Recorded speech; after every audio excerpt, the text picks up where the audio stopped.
Welcome to another episode of China Update, where I provide you guys with the most up-to-date political, economic and geostrategic analysis on the world's number 2 economy. My name is Tony. Let's jump in. Happy Wednesday, everybody. As General Secretary Xi Jinping embarks on his third term in power, China analysts domestically and overseas have been discussing this week the future of Chinese growth. This is very much a big picture theme, but it's worth examining some of the voices in the discourse, especially just after the 20th Party Congress, to get a sense of where different thinkers are on this big question of Chinese growth, as, after all, a fast-growing China versus a slow-growing China will have massive implications for global geopolitics and competition for a generation. Before examining the more pessimistic views on this theme, let's start with the most optimistic voice first, Yu Yongding, who recently penned an opinion piece on this very topic. Yu, a well-respected economist, is the former president of the China Society of World Economics and director of the Institute of World Economics and Politics at the Chinese Academy of Social Sciences. He also served on the Monetary Policy Committee of the People's Bank of China from 2004 through 2006. Yu is part of a shrinking group of expert economists who believe that China still has space to boost infrastructure investment to drive economic growth. He argues that the core of China's expansionary fiscal policy is helping local governments and enterprises, especially state-owned ones, increase infrastructure investment, though he concedes that there are major problems in the financing structure of infrastructure investment and the use of local governments' special purpose bonds specifically. Obviously, this is a very different perspective than, say, a Pettis, who would argue that infrastructure investment in China is no longer productive and only unsustainably increases debt at this point. Yu argues that China can and should pursue slowing but still moderate growth through infrastructure investment over the next 10 years, but that the methods of financing must be improved, advocating for using the central government's general public budget rather than special purpose bonds, or worse, local government financing vehicle bonds, or worse, local government financing vehicles raising funds through trust companies and financial leasing companies.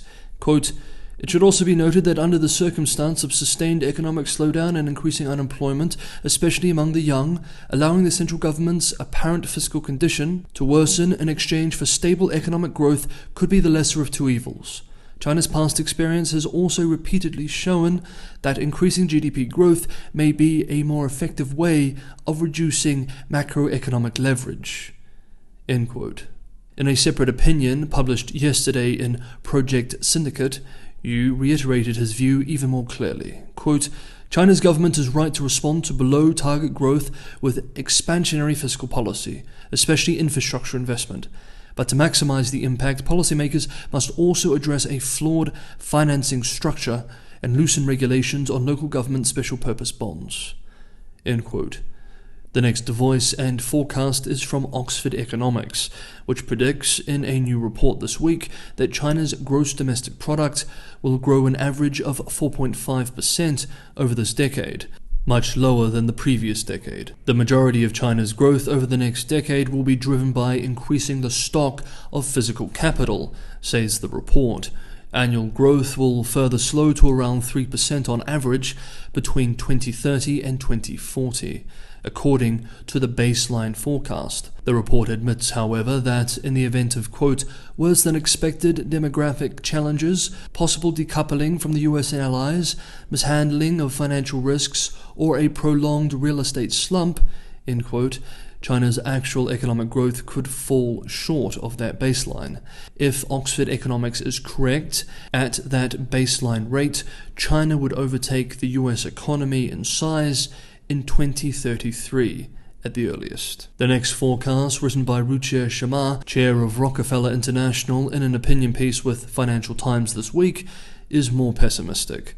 Sharma writes in the opinion piece titled, "China's economy will not overtake the US until 2060, if ever," that he expects over the medium term for Chinese growth to slow to 2.5% on average per annum, and this, he says, is if they're lucky. Quote, Growth in the long term depends on more workers using more capital and using it more efficiently. Productivity. China, with a shrinking population and declining productivity growth, has been growing by injecting more capital into the economy at an unsustainable rate. End quote. Sherma warns that analysts and Beijing policymakers themselves are not prepared for the implications of such a radical slowdown. Our often quoted professor of finance at Peking University, Michael Pettis, shares this view. And let's end this section on Chinese growth with his observations on this theme from Monday. Quote, Zhang Jun, a professor at Fudan University, is forecasting a slowdown in growth for China. In his view, China's growth rate emerging from the pandemic will be in the neighborhood of 5%, a far cry from the heyday of the early 21st century. This is why adjustment is going to be slow and difficult for China. Many economic policymakers and academic advisors seem truly to believe that the new normal of sustainable growth for an adjusting China is likely to be in the 4 to 5% range. This is incredibly unlikely. Without a major transformation of financial, business, and political institutions, China will not be able to rein in the unsustainable surge in debt at growth rates above 2 to 3%. End quote.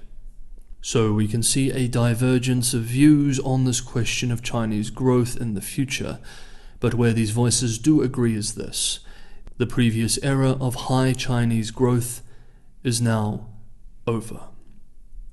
Next up, we're going to touch on one of the themes raised by that Oxford Economics report, that of China-US decoupling, and we're going to look at major updates related to the escalating technology war. Hey guys, if you like what I'm trying to do here with China Update and you'd like to help me keep doing it, help keep the channel sustainable and subscriber supported, Patreon and Buy Me a Coffee links are in the description below. If you're enjoying this episode in particular, don't forget to hit the like button. And as always, thank you so much everybody for the ongoing support. Okay, let's continue our ongoing coverage of the fallout from the US chip restrictions against China, export curbs, which have escalated the years-long technology war between the two powers.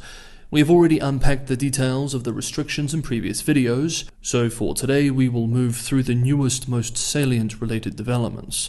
Last week, several reports suggest that Beijing's Ministry of Industry and Information Technology has been holding meetings with top executives from semiconductor firms to discuss the fallout from the US export controls. US media outlet Bloomberg, for example, reported that, quote, many of the participants argued US curbs collectively spell doom for their industry, end quote. A separate report claims that during one of these meetings, Yangtze Memory Technologies Co. said its, quote, future may be in jeopardy, end quote. However, soon after this report, Yangtze Memory released a statement saying that it had never met with the ministry and had never made this dire statement. We remember that Yangtze Memory Technologies Corp. is a major Chinese state-owned semiconductor integrated device manufacturer, specializing in flash memory, NAND chips. UK-based Japanese-owned Financial Times writes that 4 people close to Yangtze Memory said due to the restrictions, many US citizens and green card holders may be forced to leave the company, and that several high-ups had already left. Indeed, we followed this several weeks ago when it was first being reported. One senior Yangtze Memory engineer speaking to the outlet said that this talent was, quote, key to the company's breakthroughs on NAND memory chip production, but there's no other way around them leaving, end quote. Semiconductor giant Taiwan Semiconductor Manufacturing Company, TSMC, has also announced that it will suspend work for a semiconductor startup, Shanghai-based Biren, in mainland China. The US-China tech war is increasingly putting the Taiwanese chipmaker in a difficult position. The US is seeking to both cut Beijing off from supplies of key advanced semiconductors and reduce its own dependency on Taiwan for chip supplies. We learned this week from a UK-based Reuters report that, according to sources, the White House is also considering expanding its China technology ban to include quantum computing and AI.